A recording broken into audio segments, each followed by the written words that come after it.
Lily James, and Sebastian Stan.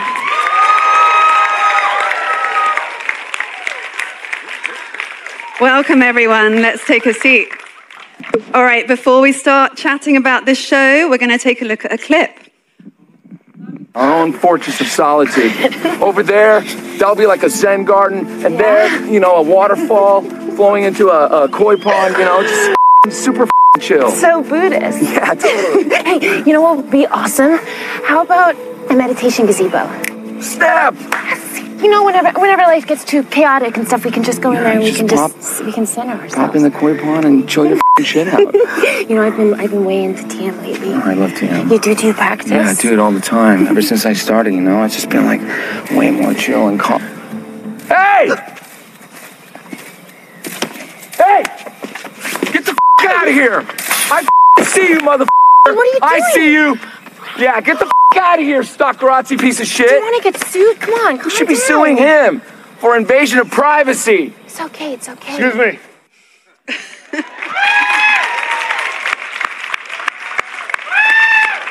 Just amazing. The energy between you two is just phenomenal. Seth, let's start with you. I wanted to kind of hear the story of how you came to the show. And when I remember Pam and Tommy's kind of origin story back in the day, but I had no idea about Rand or what really went on. Did you know all of that? How did you kind of come to the show and want to be not only star, but EP?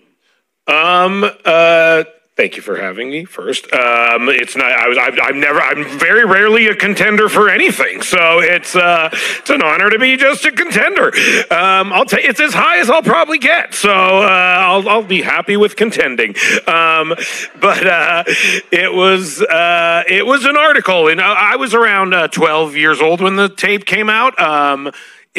I did not know the story behind it, and until there was this article in Rolling Stone that came out that actually became the basis for the show, and it was Rand telling the story of how he stole the tape, basically, and that it was kind of disseminated completely illegally and without the knowledge of Pam and Tommy, which was not at all how I thought it was, and it was just for me personally like an experience where I was like, oh, I thought it was one thing, and I kind of created this like narrative in my head, and that narrative was not at all accurate. And so yeah, the real story was really fascinating, and the idea of telling that story just became very intriguing to me. Rand, I don't know. I mean, I just seemed like the bumbling kind of dummy in over their head criminality plot was entertaining, I thought, and so maybe I thought that's where I would first jockeyed heavily to play Tommy, did not work out. Went over to Pam, did not work out. Rand Gautier, third in line.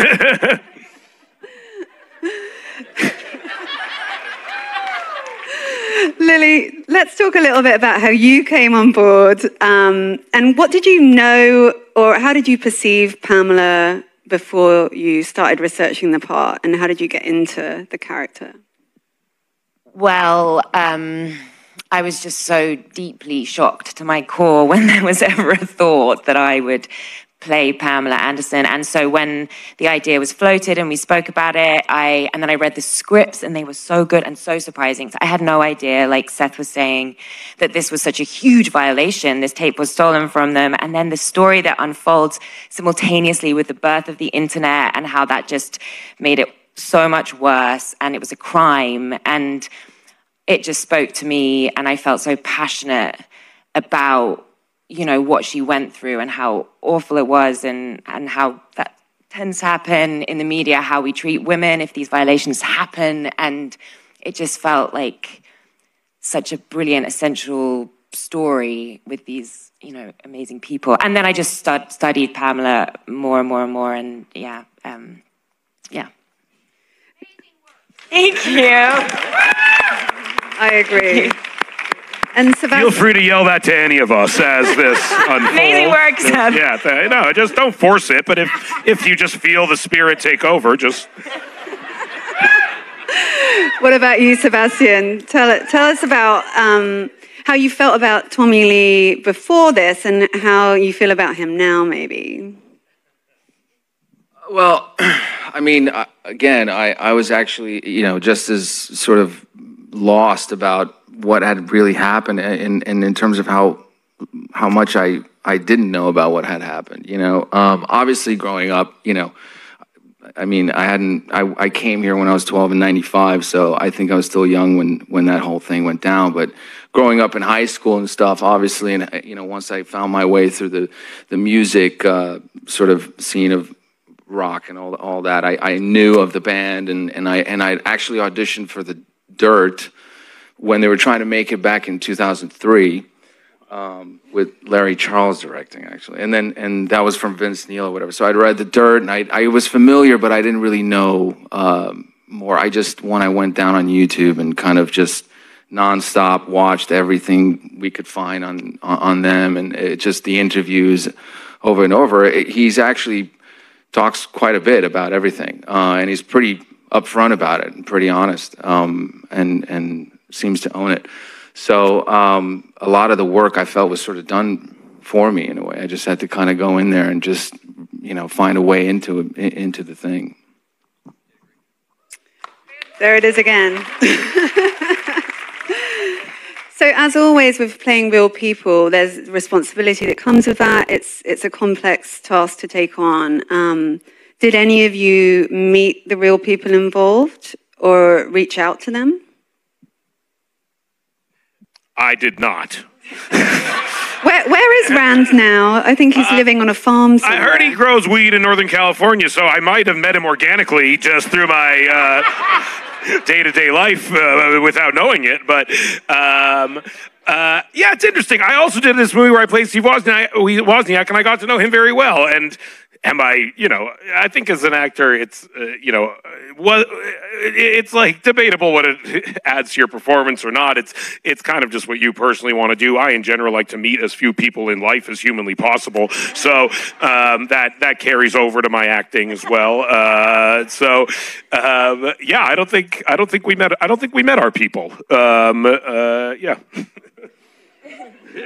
For you, Lily, I mean, you're telling us there's a lot of trauma that Pamela goes through and that we see exposed in this show that I don't think anyone was even cognizant of at the time. So did you feel the responsibility of telling that? Huge responsibility every single day. It was always at the forefront of my mind was that I wanted to protect her and be a good custodian of her and be as honest as possible and empathetic as possible, but also, you know, respectful. So it was this huge, like thing in my brain, constantly, like, just thinking about it. And, but yeah, I think it's really frightening how the narrative about people, particularly in, you know, in the public eye, gets spun by the media or by whoever, and you overlook the truth of what happened. And for any human being to experience a violation of that kind would have just been, so it became about even bigger than Pamela, like about what the universal thing of like how that would feel. And I just wanted to really try and convey that and hopefully, you know, change people's perspective on it. Yeah. Those deposition scenes they made my blood boil. You know, you're in a situation where, you know, Tommy has not been asked to show up, but Pamela's been asked to show up to defend her right to her own body. It's bizarre. Well, just because she's like chose a sexual person who's posed naked or been in a swimsuit means like you don't deserve to have a say anymore what happens to your body. I mean, it's so absurd. And of course, the show really highlights the double standards between how men and women are treated. Absolutely. And then she has to sit there and watch the sex tape with the creepy lawyers. And you just think, maybe we have made a bit of progress, because I'm not sure that would happen now. Made some progress, but maybe not enough. And so for both you two, obviously you're playing these really iconic characters that are so recognizable. Can you tell me a little bit about how you collaborated with hair and makeup and wardrobe to get to those people and really feel that you were inhabiting them? Well, we were extremely lucky because we had the best. I mean, we just couldn't have happened without them. I think we were both kind of just hanging on by a thread, texting each other, going like, "Are you like on a scale of 1 to 10? Like how horrible are you feeling about what we're about to do?" You know, and actually, it wasn't until that camera test when finally it was. I think April. We started shooting around April 20th. Funny enough, and then it was around this time we did that camera test, and we finally got to, you know, put the tattoos on, try the clothes, try everything. You know, and then I think we both had that moment. We were like, okay, I think we're going to be okay, maybe. But it just was impossible without them. It was they both required such a massive transformation, I think, for both of us. Yeah, we were sort of 3 a.m. wake-ups because he had all his tattoos and then I had prosthetics. So it was a long process every day to sort of make that change into someone else. But the mannerisms and everything is it's just magical. But what really struck me about the show is how they really had this tender love for each other.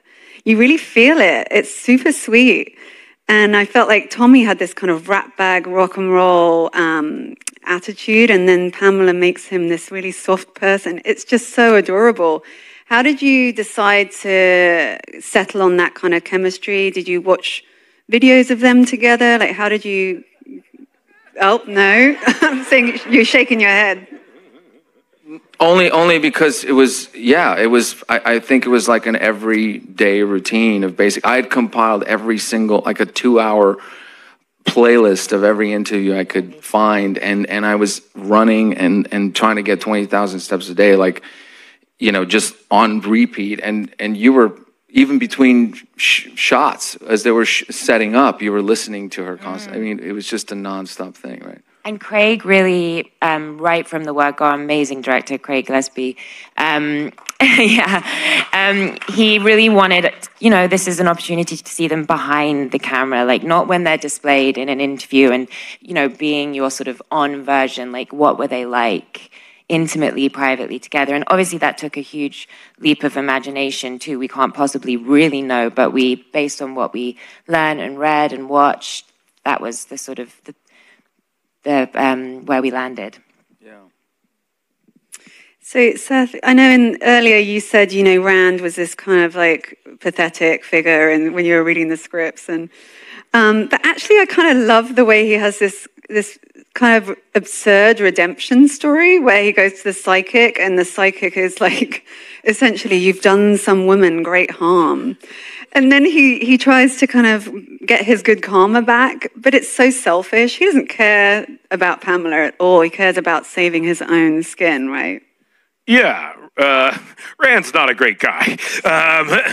And I think it is the instinct of a lot of actors I've found to like make their characters highly redeemable in some way, or you know, they have to like something about the character. I'm not that kind of actor. Like I liked nothing about Rand. There was like I found him like not a great person by any means, and I found that he was not someone that I related to in any way, or someone that I wanted to really modulate how likable they were. If anything, that was the conversation I had the most with Craig, is I know I'm inherently, despite what you're witnessing here, likable as an actor, and it's something that I didn't want the character to be too likable. So that was something that we actually tried to modulate, was how many of the things that I generally do as a performer that make me likable do I do? I don't laugh in the movie at all. I don't smile really ever. I don't do any of the affable behaviors that I think make me someone that people feel like they know and can relate to, you know, which are all highly, highly crafted and curated. I'm in no way like that. It was an interesting exercise in modulating likability, I guess. Yeah. It's so weird to kind of separate your likability. Let me look at the little gestures I do and figure out that they're like a separate thing that's just to please people. Oh, yeah. Oh, I'm highly aware of what I do to please people at this point in my life, yeah. I've been famous for like 20 years. Did you feel really exposed when those were all stripped away? Was it super weird? It was a little weird. It was a reductive process. It was stripping away the things I normally do as an actor, the kind of tools I normally use to convey thought or emotion or empathy, things like that. It felt very unnatural at first, but I also, as a performer especially, like, I am not precious, and I'm more than happy to try anything, and I trust the director, so I was willing to give it a try, you know? Yeah. Thank you. Thank you. I'm a contender. And just to wrap it up, what's something about this show that you guys are most proud of achieving? It feels like such a timely story now, especially with the aspect of what Pamela went through in terms of kind of her sexualization and the way that society reduced her. Tell me about something that makes you so proud to have been in this show. Oh, I'm just proud of, proud we did it. Proud we got through. Like, for me personally, I'd never done a role where I had to transform so much. I was just so sick to my stomach and scared. So to have, got through the other side as an acting experience, it was like remarkable for me to experience something so difficult. I think changing the conversation around it, or at least contributing further to it, because I think that's what the intention was always. It's just something. This happened in the '90s, and we just sort of blew through it. People projected at it, media projected at it, and then there was sort of a thought about it, and the surprise for me was just how often I talked to people, and they were like, "Yeah, but isn't that what? Didn't they release the thing? Or they made like it just."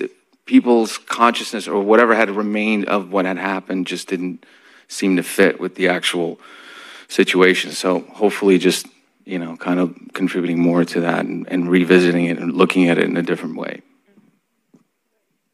Yeah, I agree. That I was in like an Uber, and I was wearing a mask, and the driver was like, "I'm watching Pam and Tommy. They didn't release that tape themselves? I thought they did." And I was like, "We got one." Well, 1 star. 5 star. I give him a cash tip, a real tip. Yeah. The tips that guy doesn't take. Well, listen, congratulations all of you on this brilliant series. Thank you so much for being here to talk about Pam and Tommy. Thanks for having us. And now it's over to Dominic with another Hulu show, The Dropout.